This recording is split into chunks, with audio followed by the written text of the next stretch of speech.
the question is, how do I get it out? Okay, I can do it. Okay, no, I can't. You must be new. How can you tell? You didn't know how to grab your duffel before the apes tossed it into the heap. I would say you need some serious help. Thanks, it's the big yellow one. Whoa. Now that's my kind of woman. Yo, tie that girl! Could you give me a hand with my duffel? It's the yellow one buried way in there. There's nothing to say.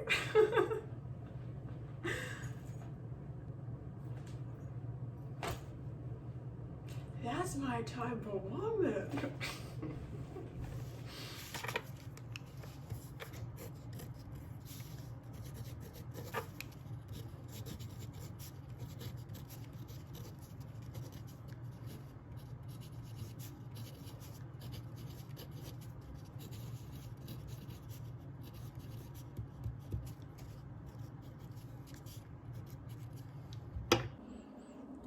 Okay, little mini update. I'm vlogging now. This is an update vlog mid me playing dress up by myself.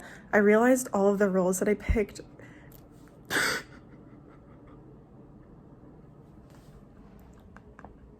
I picked a bunch of characters that were like like integral queer awakening characters for me. I picked the gayest little kid ever in The Parent Trap, Tie-Dye Girl. Rosamund Pike in Gone Girl doesn't kill her husband, but like does the opposite of that, whatever that is. She Gone Girls him. Sue Sylvester from Glee, biggest menace to men ever. Rooney Mara from The Social Network, who is like there to break up with Mark Zuckerberg and starts his villain origin story. And then I picked Kirsten Dunst because she's pretty. I was such a gay child. Gay, man-hating little girl. Love that for me. Would this even be gender theater if no one was gonna do the monologue from Gone Girl? But I'm not gonna go out to my car and drive around to do this. But I think she's wearing like a scarf and glasses in that. So I'm gonna sit on the edge of my bed and pretend to drive around. I think what we're learning in this class is I think Rosamund Pike is hot. I want Diet Coke really bad. She's like down the freeway.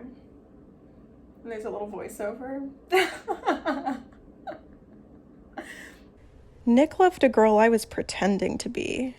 Cool girl. Men always use that, don't they? As their defining compliment. She's a cool girl. And they actually think this girl exists. Cool girl is hot. Cool girl is game. Cool girl is fun. Cool girl never gets angry at her man. When I met Nick Dunn, I knew he wanted a cool girl. And for him, I'll admit, I was willing to try. I hate my husband. I'm gonna kill him.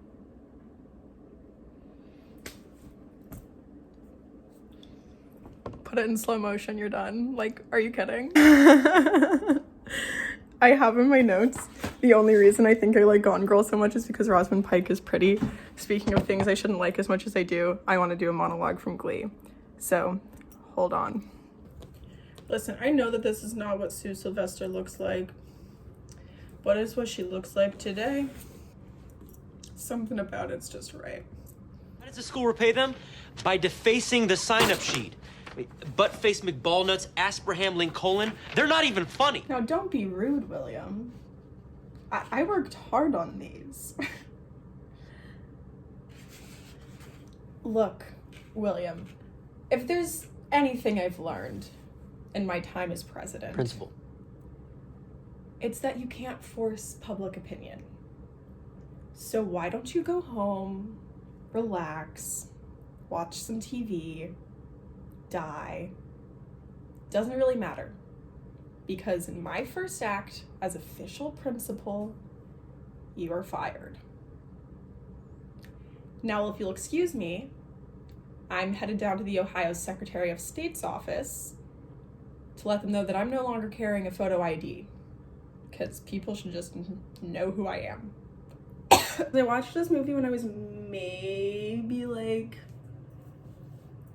11 or 12, because my mom got it on Redbox to watch with my older brother, and I watched this opening scene and I was like, yep, that's it, that's the movie. And yeah,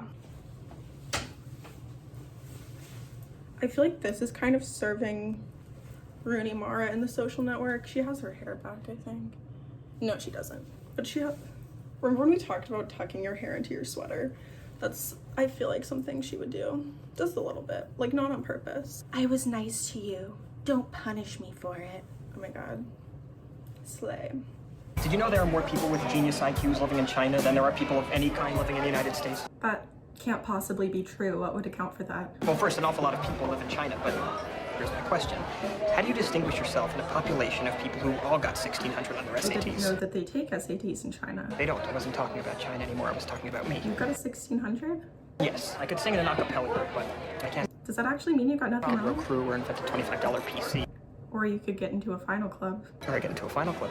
You know, from a woman's perspective, sometimes not singing in an a cappella group can be a good thing. This is serious. On the other hand, I like guys who row Well, crew. I can't do that. I was kidding. Yes, I got nothing wrong with the test. Have you ever tried I'm trying right now. to row crew? To get into a final club. To row crew, no. Are you like, whatever, delusional? Sometimes you just say two things at once and I don't know which I'm supposed to be aiming at. But you've seen guys who row crew, right? No.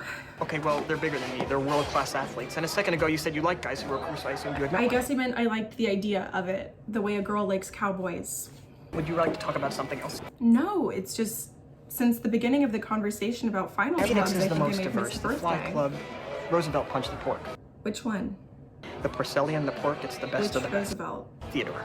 Well, which is the easiest to get into? Why would you ask me that? I was just asking. I think you asked me that because you think the final club that's easiest to get into is the one where I'll have the best chance. The one that's the easiest to get into is the one that anyone would have the best chance. I was just asking to ask. Mark, Erica. I'm not speaking in code. You're obsessed with finals clubs. Final clubs, not finals clubs. And there's a difference between being obsessed and being motivated. Yes, there is. Well, you do. That was cryptic, so you do speak I in didn't code. mean to be cryptic. Saying I need to do something substantial in order to get the attention of the clubs. Well, why don't you focus on being the best you can be?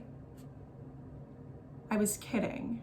We've moved locations. I'm in my bathroom now. I first watched Bring It On when I was in the 5th grade. My friends were all like super obsessed with this movie, but I think they were really into like the 3rd one.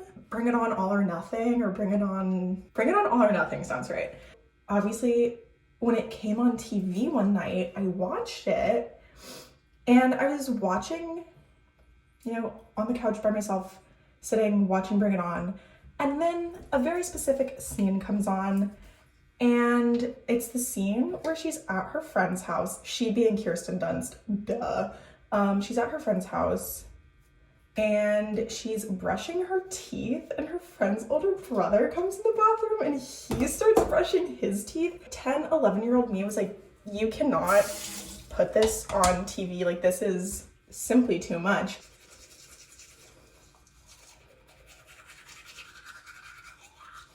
And they do like this little thing where she's like, don't look at me spit in the sink, and he's like really like spitting in the sink. And I was like, that's crazy. For a long time, I just like assumed I didn't ever have crushes on boys because like I was a kid. Like even at the time I was like, boys are gross. And I think that's because I'm a child. But then I had a crush on a boy and realized that that's how I always felt about women and girls. Like all throughout my childhood. And this scene in Bring It On was like the start of that revelation. So anyways, that is my final to all the girls I've loved before, but it's really only like 4 or 5 of them because we only have 10 minutes. We don't have all day. So it's really only to some of them. Some of the fictional ones at that. Okay. Bye.